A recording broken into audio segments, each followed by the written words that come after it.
afternoon. Welcome to the show. I'm your host, Melissa Ridgen. It was a historic moment in 2008 when the federal government apologized for residential schools, admitting that the policy of assimilation and cultural genocide was wrong and that the abuse suffered in these schools was horrific and caused long-lasting intergenerational suffering. 150,000 residential school survivors were then able to seek compensation from the government of Canada, but it didn't help more than 130,000 who went to 720 day schools across the country, many of whom suffered much of the same abuse before being sent home at the end of each day to suffer in silence. The federal government recently approved a $1.4 billion settlement for those Indian day school students, but even that excluded many schools and survivors. Today, we're putting those forgotten ones in focus. This is, of course, a call-in show, and we always want you to join in our conversation. Our phone lines are open. You can call us toll-free at 1-877-647-2786 to join the conversation. And you can also tweet us at APTN InFocus. Our colleague Cullen Crozier from APTN Investigates tackles this issue in a two-part documentary called Broken Circle, which begins next Friday, November 22nd. Let's set the scene with a sneak peek from that episode, talking to survivors from the Duck Bay Day School, which operated in a small First Nations community on the western shores of Lake Winnipegosis. We wanted to go to school, but it was stopping us because of the treatment that we're getting. And it wasn't good. You know, it happened to all the students in the school, not only us. It happened to those other students too. They make you wear these gowns, stripped. You got no clothes on underneath the gown. So the fondling with the priests started there. There was quite a few of us and trained as altar boys, but nobody ever talked about what happened.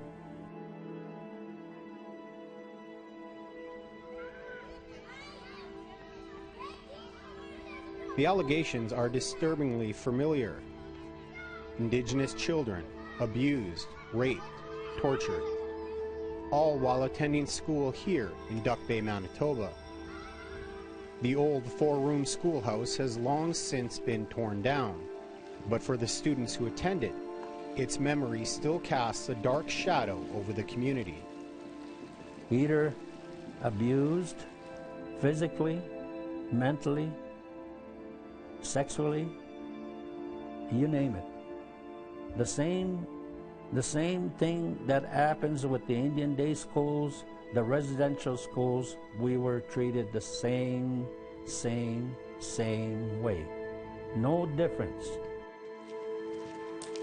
Tonight we travel back to Duck Bay, where a handful of former students are fighting for recognition. The federal courts recently approved a $1.4 billion settlement agreement for Indian day schools, but the survivors of Duck Bay have been excluded from the process, and they're not alone. It was just a vicious circle of abuse from the day school to the reform school to the sanatorium. Wherever you were sent, you were abused. I just want to please warn everybody that we're talking about abuse suffered by children, and it may be triggering to some viewers. Joining us now is the investigative reporter who produced that episode that we just watched a clip from. APTN Investigates Cullen Crozier, and he did Broken Circle. Cullen, thanks for joining us. What got you onto this story? Yeah, well, like you mentioned in the opening there, Melissa, basically it kind of goes back to the 2008 federal apology for residential school survivors. So at that time, you know, it was the largest class action in Canadian history, $5 billion settlement, and 140 approximately distinct institutions were recognized as residential schools at that time. Mm-hmm. So places like, or institutions like day schools, Indian hospitals, sanatoriums, private schools, all places where Indigenous children were still sent or forced to go to, but weren't recognized as official residential schools. So you kind of fast forward to recently with the Indian day school settlement. Mm-hmm. Again, this has been something that's been ongoing pretty much since that original apology in 2008. Day school students fighting for recognition. So once that announcement was made, late last year. It was approved earlier this year. They put out a list, basically, that had all of the institutions that were included in the day school settlement, but also the ones that were excluded. And basically, at that time, we looked at the list, and we got to thinking, what were some of the reasons behind the exclusions of these different institutions? And so we reached out to a number of former students from across the country, and that ultimately brought us to the Duck Bay Special School, number 2163, in Duck Bay, Manitoba. And that's kind of where we focused this story, and focused on those former students. Well, and that's, I mean, if you go back to the apology and then the compensation for residential school students, and then that still left day school students out. So then we have the day school settlement that you just mentioned. I think that most people think this has all been done and we can move ahead with reconciliation. That's not the case. Can you explain why not all day schools, why not all of the day schools were part of this settlement? Because this is, of course, part of your story as well. Yeah, no, it's a good question, Melissa. I mean, it's the question we asked ourselves. So once we started looking at the list, there was, again, approximately, say, 700 schools that were officially recognized as Indian day schools that were included in the settlement agreement. But there were also around 680 schools that were excluded. And when we started looking at the reasons that the federal government gave for their exclusions, that's when we came across primarily the reasons they were excluded were, according to the federal government, that they were run or operated, funded by other organizations. So church organizations or private organizations, sometimes even First Nations themselves. So basically the argument that the federal government has made, and they've made it in the past, even with the residential school settlement, is essentially that they had no hand in the day-to-day operation or the funding or anything like that. Even though these schools still operated for decades in Canada. Mm-hmm. And so that's the argument they made, and that's kind of what we explore as well in the doc. I mean, that was under these schools existed because of the federal policy, whether they were there funding the day-to-day operations or not, I guess. But that's for lawyers, I suppose, to decide. You've been a journalist for APTN for exactly. a decade. You've talked to residential school survivors and day school survivors. What are the similarities, and are there any differences? Yeah, I've been doing this job for a while, and I've had the privilege of speaking with a number of residential school survivors, day school survivors, and I've always been honored that they've allowed me to share their stories. Mm-hmm. Really, when it comes to the abuse, physical abuse, sexual abuse, emotional, all that's, there is no difference. These children were still essentially forced to go to these schools, these institutions, where they experienced horrific abuse for decades. Specifically with the Indian day schools, the only real difference was that these children were allowed to return home at the end of each day. Now, the ones that I spoke with, even though they were allowed to go home, they were often too ashamed or sometimes too afraid to tell their parents about the abuse they suffered. And sometimes when they did come forward or speak about the abuse, many times they weren't believed. These are usually small indigenous communities, and the church is a big part of it. And unfortunately, a lot of these kids, they just weren't believed at the time. What do you hope that your documentary accomplishes? Yeah, we always hope that these docs, these stories that we put out, they have some kind of impact, some kind of emotional response.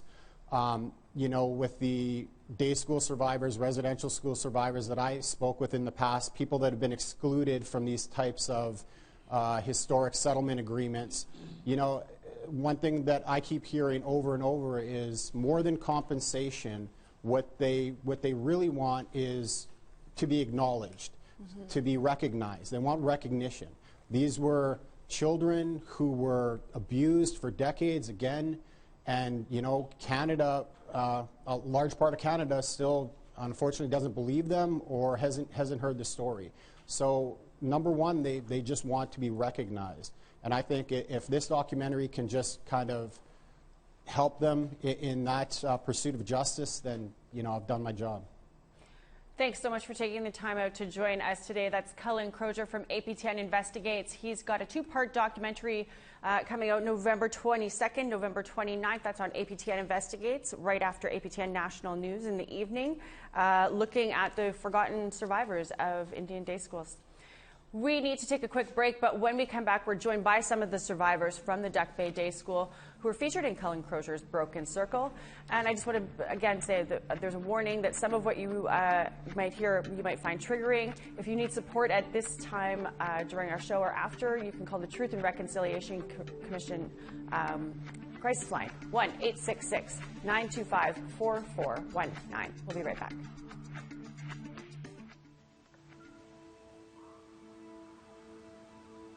As the sun starts to set on the community of Duck Bay, Abraham Parantu and George Monroe still have a long journey ahead of them. I was a victim. I experienced all the things that they were doing, and that's why I wanted to share my story, is to let the people know now. And I didn't want to continue hiding what happened to me. The two men aren't sure where the road will ultimately lead, only that their battle for recognition is just beginning. I don't know how we're going to correct this. I know there's a lawsuit going on, but how can the government of this country talk about reconciliation if the class action that's being presented today only has 700 schools? So where's the justice? Join our conversation now. Call in toll-free at 1-877-647-2786. Like us on Facebook on our APTN News page.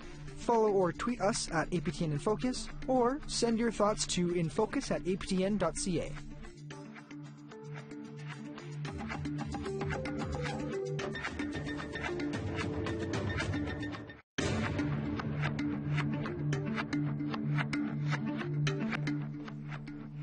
Welcome back. Let's check in now with our social media editor, Jesse Andrushko, to hear what some of you guys are saying about today's topic. Thanks, Melissa. On Facebook, we asked, what should be done to properly compensate day school survivors? From Nicole, extensive access to counseling, especially to the descendants. Mental health is scarce in many communities, especially in small towns. From Mosum, fiscal compensation, personal counseling if required, and community reparation. Brenda said, since the passing of a great man who made this possible, Gary McLean, there's been so many regulations as to whom is eligible or not. Age barriers shouldn't even matter. From Mutha, basically anyone 50 and under is ineligible because the cutoff date is 1974. I was in kindergarten then. Lastly, from Patrick, $10.5 million to each and every one of them. Just ask Justin Trudeau. And that's all. Thank you for your comments. If you would like to add your opinion to our topic of conversation, here's how. Join our conversation now. Call in toll-free at 1-877-647-2786. Like us on Facebook on our APTN News page. Follow or tweet us at APTN InFocus, or send your thoughts to infocus@aptn.ca.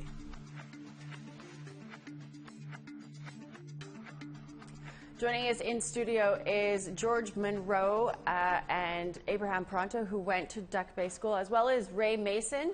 We're going to get to them in a second, but I just want to take another look at an excerpt from Cullen Crozier's upcoming APTN Investigates Broken Circle, and two other Duck Bay School survivors who are featured in that documentary.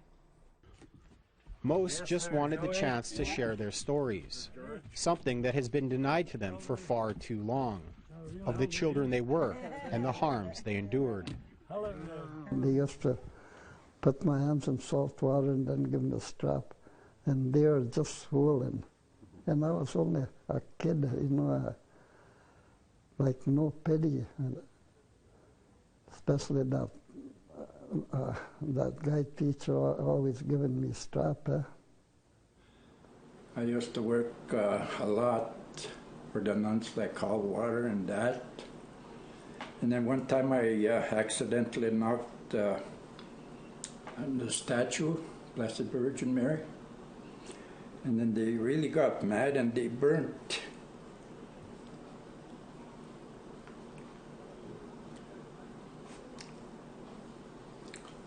And that's probably, I don't know what they burned me with that time, because one of the nuns had her hands like covered my eyes. Mm-hmm. I just want to remind people watching at home that we're talking today about day schools, residential schools, abuse suffered by children that might be triggering to some viewers. So it's hard to watch all these clips that we've seen so far. I want to start with you, George. Thanks for joining us today. You went to Duck Bay. Yes. Thanks for joining us. Yes, I did. So the reason we're here today is to get justice for the schools that are left out of the class action by the government. You mentioned 640, but we calculated over 800 schools across the country. Mm-hmm. So a lot of these students were abused physically and raped and stuff like this. And all we're asking is justice. The government of Canada keeps stipulating reconciliation with the Indian nations. What about reconciliation with the people and the students that were abused? This was torture. This was genocide. People have committed suicide because of the torture that was done to these children, these students. So we need, if the government is really wants to address the situation, please ask in the government.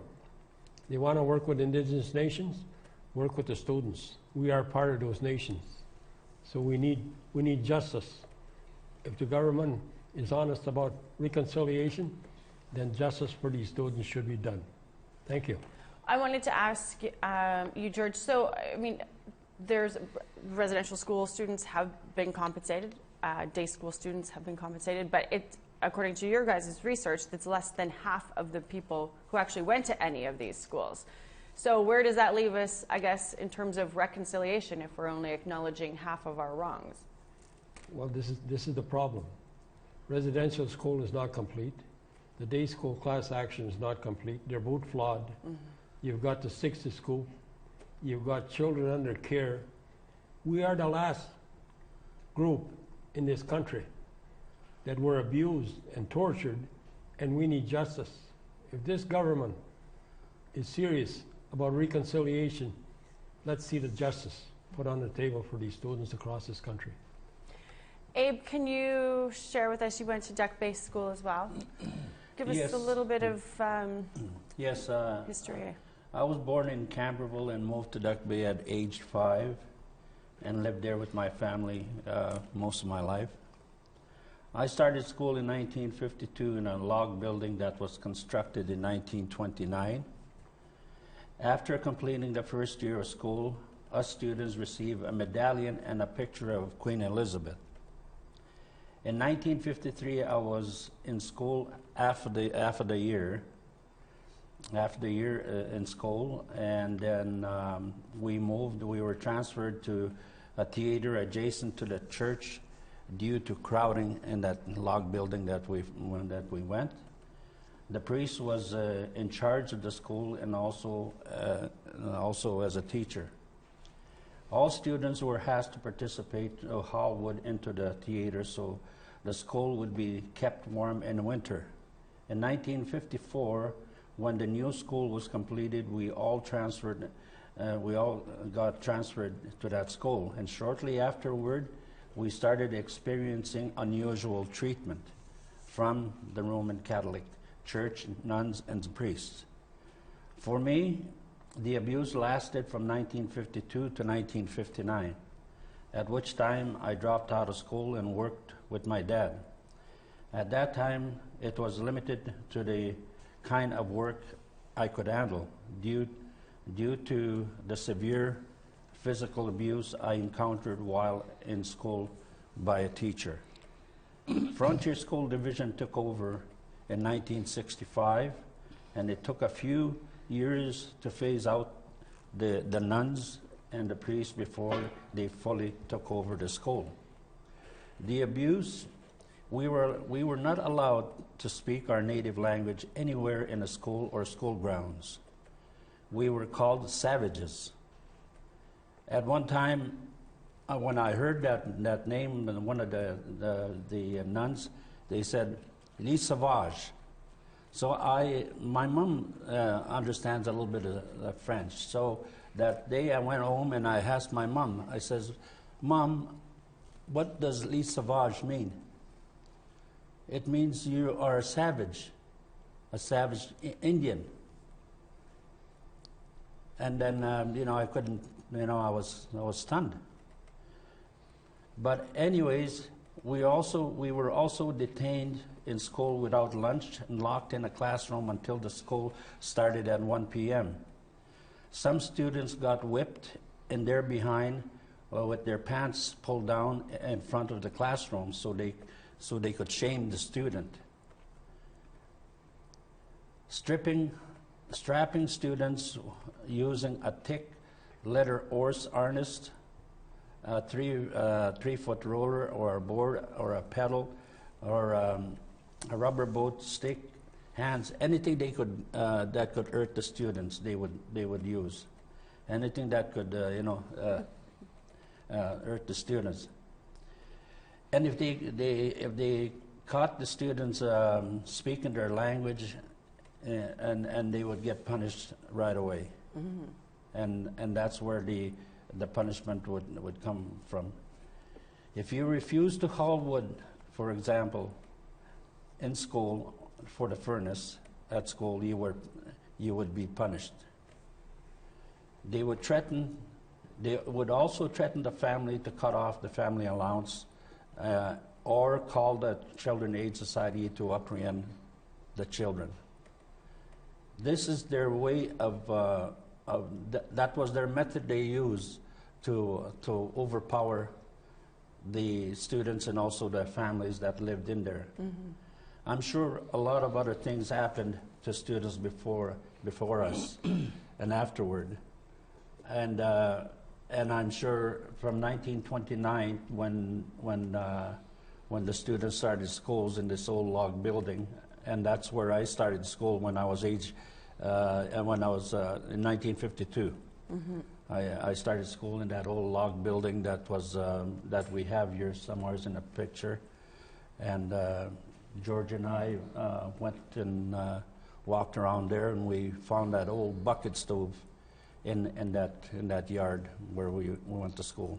What was it like to go back there?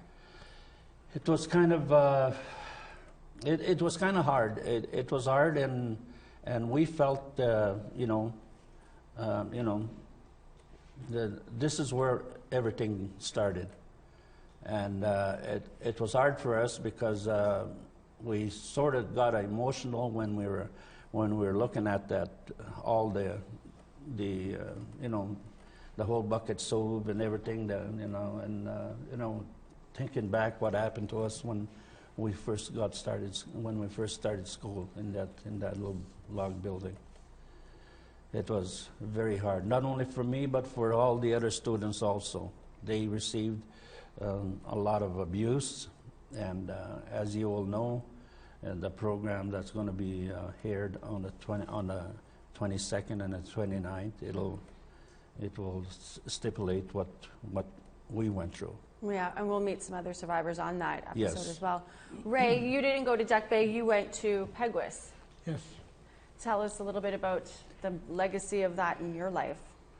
Well, in those days, I had a hard time going to school because my parents compelled me to go to work and help out with the fishing, and so I tried to learn at home, and when I went back to school, I to do the whenever I could, I went back to classes, and it wasn't very good, to tell you the least. And the thing is that I failed grade 1, and I got severely punished by that from one of my parents, and so I was doing my grade 2, and the experiences that I went through like I couldn't speak English very well because when I was a baby I had TB, tuberculosis, and I was in the Brandon Sanatorium, and I don't remember very much of that, but I do remember coming out and I couldn't speak English very well.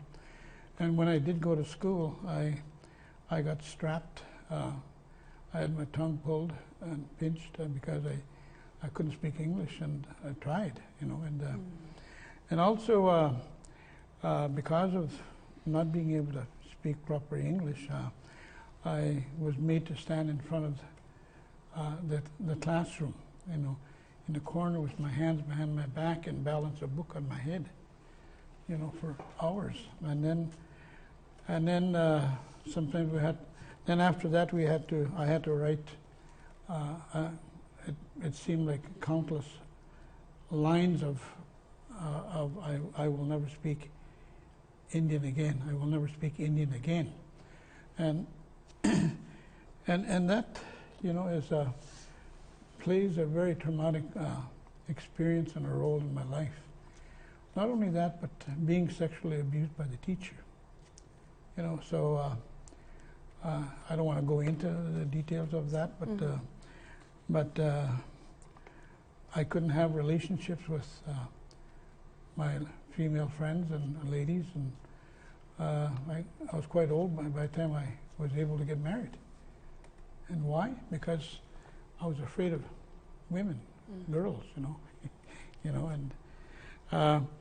so, and I'm sure there was a lot of other, during my work with the residential school and the day school now. I was going to ask that too. So if you could give us a little bit of background for our viewers at home who may not know, you're not just a survivor of the day school in Peguis. You've been working for other survivors for decades. Yes, I have since 1986, and I played a key role, and I was instrumental in bringing about the Indian Residential School Agreement and now the Day School Agreement. I did all, I guess you can see the ground floor work, and I believe that without what we'd have done, Spirit Wind, there would be no day school or residential school agreement to talk about, and I take pride in that, But with all of that work, to get that recognition, the apologies, the compensation, still half of the people who went to these schools have been excluded. That's the thing, that's what bothers me the most, because I never ever lobbied for that.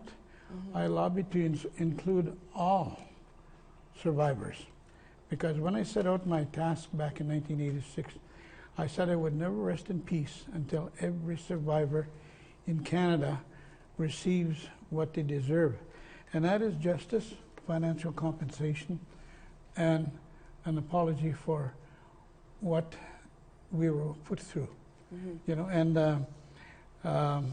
unfortunately that hasn't happened. I notice and I see that only the job is half done, because when you look at the schools that are being left excluded from the residential school and the day schools, it's only half, because we're talking about 240 to 265,000 people and 880 plus schools and counting. Do you think people know this, that this is common knowledge, that Canada's only managed to kind of half-ass it at this point? I don't know if they realize that, because a lot of our people are elderly, and a lot of people back home in the north and in remote communities don't have the technology, don't have the resources that we have here to be able to communicate with the rest of the country or the world, and I've always believed that we have to satisfy this this legacy, this dark, this black eye in the history of the world that Canada has. I agree. And because we're here to help them, resolve that issue. And we have options. We have some, some plans on how we could resolve all of this. We're going to get into that in the next block too. But I like the point that, if we're living in a time of truth and reconciliation, do it right and include everybody. Okay, we're going to go to a caller now. Elizabeth from Nova Scotia. Hi. Thank you for taking my call. Of course. Did you have a question or a comment? Yes, I just wanted to say that one of my reserve, Escasoni, was the head of the genocide agenda against the Mi'kmaq people of Nova Scotia. My Indian Reserve, where they had an Indian day school, was the headquarters of the various Indian genocide policies, including the Indian day school, which I regret I attended. And we see the impact today. We've had a very tragic death in our community just a couple of days ago. We have another community member that was murdered in the city not far from Escasoni. I can't repeat one good memory from the years I spent at the Indian Day School. I have nothing but bitter, angry memories. I am illiterate in math, thanks to Indian Affairs. So there was a whole host of careers that I could not access because my illiteracy or pre-literacy in mathematics. So this $10,000 that they want to give us is like an insult. Where the Japanese internment camp, when they received $25,000 for 5 minutes in the internment camp, where I endured years of abuse, and at the most I might get $10,000, if at all anything. So where's the reconciliation in that? Yeah. I'd like to understand. I'd like to know, because that's not my understanding of reconciliation. George, what they're doing is just another form of genocide against my relations. Yeah. And you know what? The next generation is not going to be as passive as we were. So good luck with that, KK Canada. Thanks for that, Elizabeth. George, did you want to respond? Yes, what she's talking about is the class action that's being offered right now, $10,000 for just attending the school, and then from level 2 to level 5 up to $200,000. But you have to prove the abuse according to the class action. And this is only for people who went to a certain number of the schools. This isn't for everybody who went to day schools. It's only this isn't for like us. Right. We're not in that class action. Yeah. But if we have to bring our own class action forward, we will put all these stipulations there. Right now, the way the class action is set up, it's flawed, because we should get the same treatment that the residential school got for every day school, every year they attended school. And that we never got that, and these students are not getting that. Yeah. But we need justice for these people. You just heard from Nova Scotia how they were treated, and all they're going to expect. What's $10,000? It's a drop in a bucket. Well, when our and you said government 10,000 to 200,000. That's for some people, only for some of the survivors. It doesn't even include all of them. Okay, we got to take another break though, but we have a lot more to discuss when we come back in terms of this compensation package that was offered and excluded a number of people. When we come back, so there's a number of people who were left out of the $1.4 billion settlement we were just talking about. We're going to get into more of that. And I just wanted to leave you with another clip from APTN Investigates Broken Circle. They told us that we're not eligible. So since that time, we've been fighting to be recognized, and to to tell our story of what happened, and to let the whole Canada know exactly what we went through.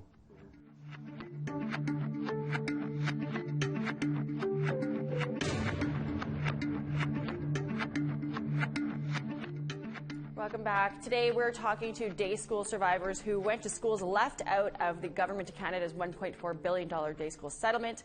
I want to go now. We have another caller who's calling from, he went to Duck Bay as well. Todd, are you there? Yes, I am. Hey, Todd, thanks for calling. Did you have a question or a comment?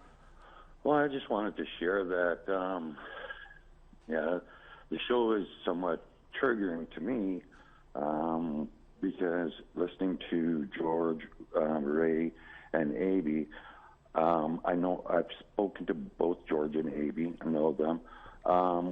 With regards to the Duck Bay School, and I can speak to my mother, who went to the Duck Bay School, and the abuse that she encountered, which she never spoke of. However, as a child, I encountered horrendous abuse from my mother, which I never knew why, and I couldn't understand.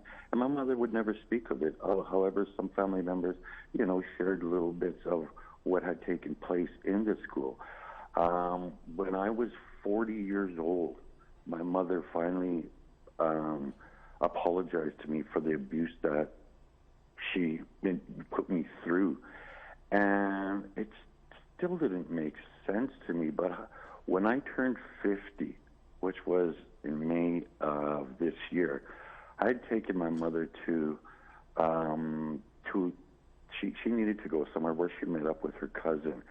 And while I had my mother in my truck, her cousin approached the truck and talked to my mother first, and they started talking in Ojibwe, and I understood some of it, but then they started speaking in English. And my mother's cousin started talking about what is going on with the day school claims and whatnot, like with regards to Duck Bay. And then my mom's cousin spoke of the abuse that they went through, and my mother's face, she just went, it was hard for her.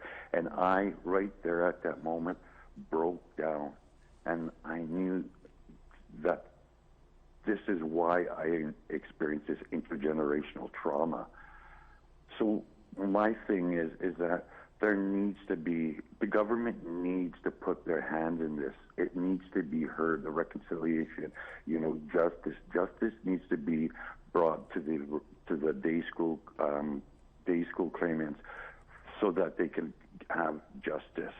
Todd, thank you for sharing that. Okay. I appreciate that you took the time to call in and share that. Ray, you've heard hundreds of stories thousands of stories like this. Mm-hmm. Yes, I have. And it really touches my heart because it's what you call generational survivors, Yeah. And it's our children that suffer because, the impact and what we went through, we pass on our behaviors and how we bring up our children, and a lot of it has to do with, like me, for instance, I brought up my children like a sergeant, and it was very, very hard. It was it was one of the toughest days of my life that when I had to go to my children and explain and apologize for being such a rotten father. Because you see, when you're going through that system, you're brought up as a number. Mm-hmm. You're not brought up as a child, and not being nurtured by a parent. So how can you expect me and my fellow survivors be perfect parents? And so I've heard a lot of people cry and say that they've lost their parents to the system, mm-hmm. And that is so true, and when I went back to my children and apologized, it was a hard thing, but it was also satisfying, mm-hmm. And my children I think they had a hard time dealing with that, but they understood, and I praise the good Lord that I was able to do that, and a lot of parents can't, No. because we become so hard, so within, we may even have a hard time to say I love you or I care about you, and why? Because it's the way we were brought up. I just wanted to remind our viewers again that what we're talking about here is day schools, residential schools, abuse suffered by children, and some of what you could hear might be triggering. I want to talk to you now, Abe, about your group, the Unvalidated School Society of Canada, that's aiming to help people who haven't been covered under the residential schools or the day school settlements. So if you'd like to share with us. Yes, yes, we formed the organization that's called Unvalidated Schools of Canada, Society of Canada, and there's three of us in this organization that are pushing forward with it, and George is the president, and myself, I'm the secretary treasurer for the organization, and also Ron Richard.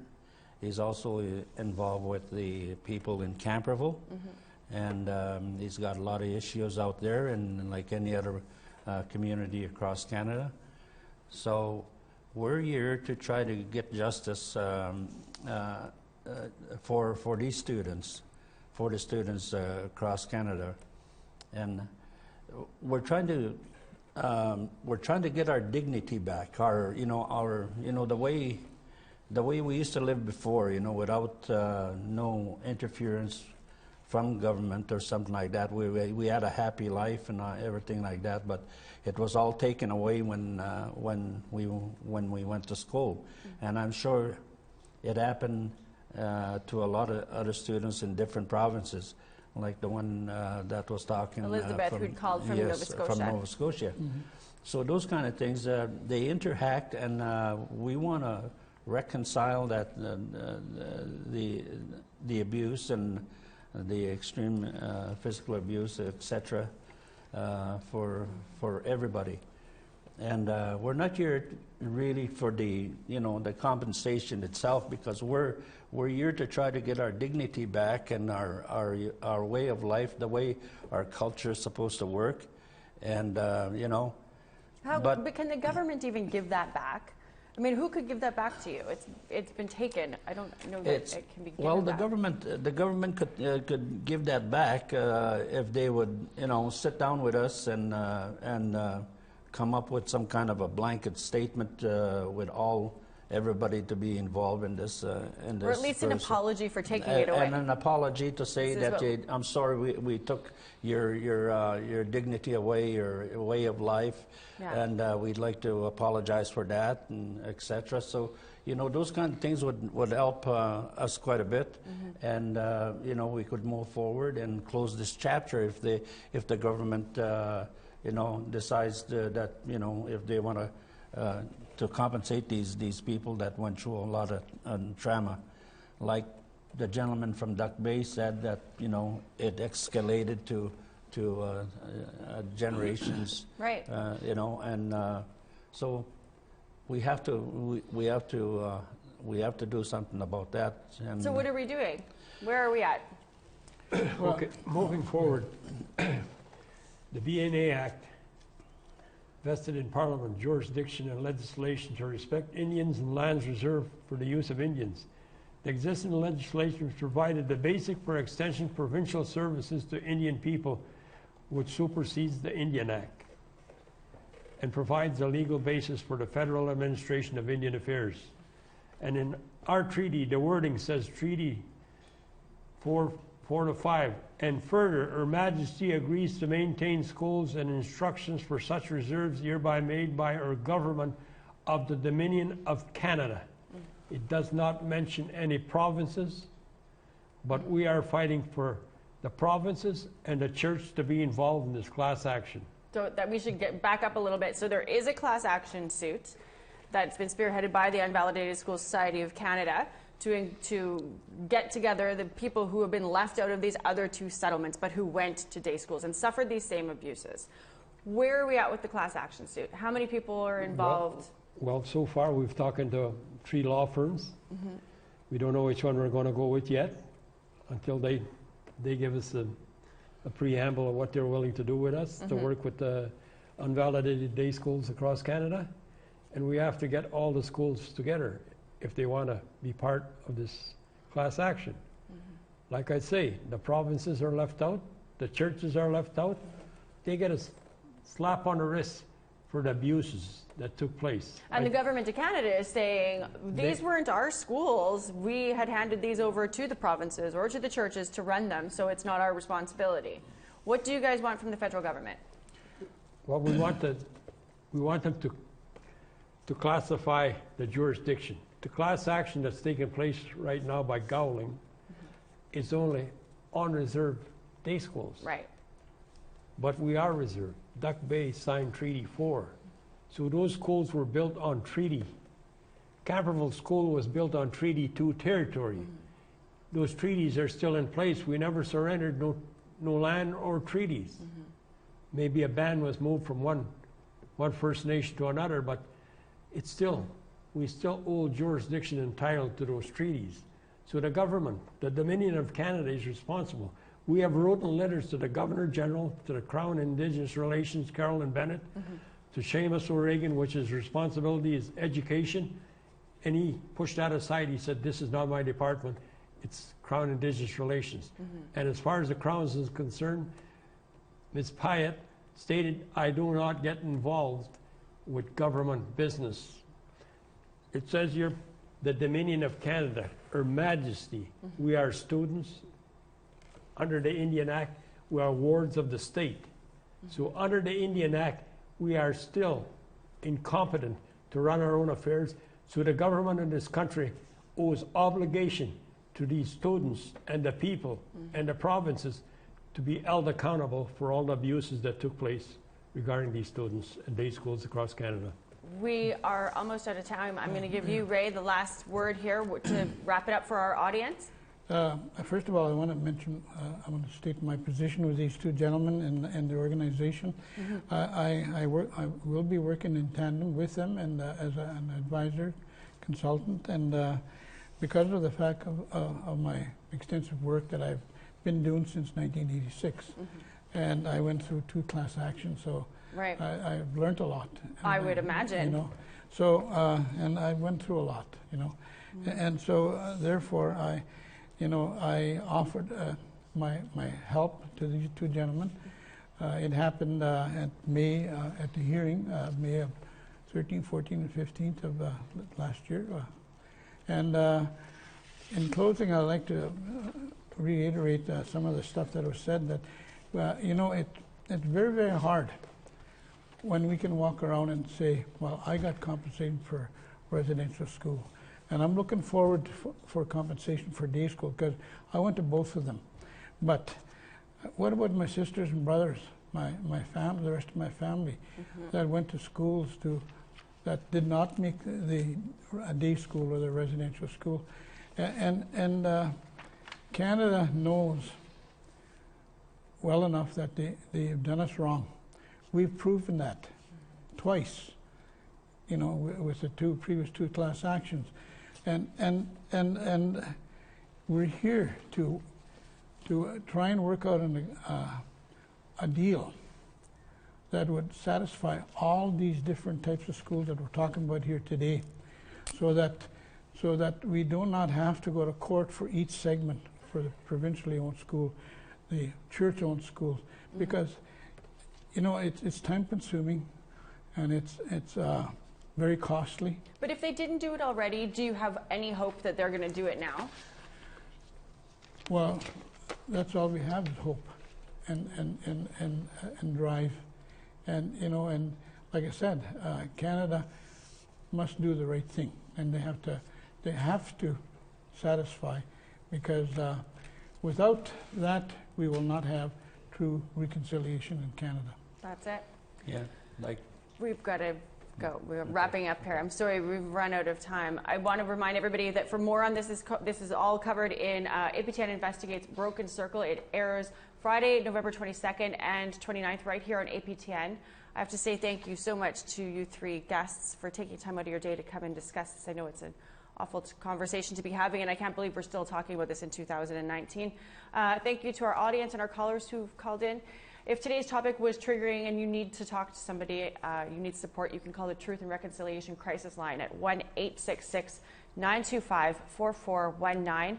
This episode of InFocus will be available for a download as a podcast on our website at aptnnews.ca/podcast. And if you missed any of the other shows and want to catch up, you can check out the website aptnnews.ca. I'm Melissa Ridgen, and we'll see you back here next week.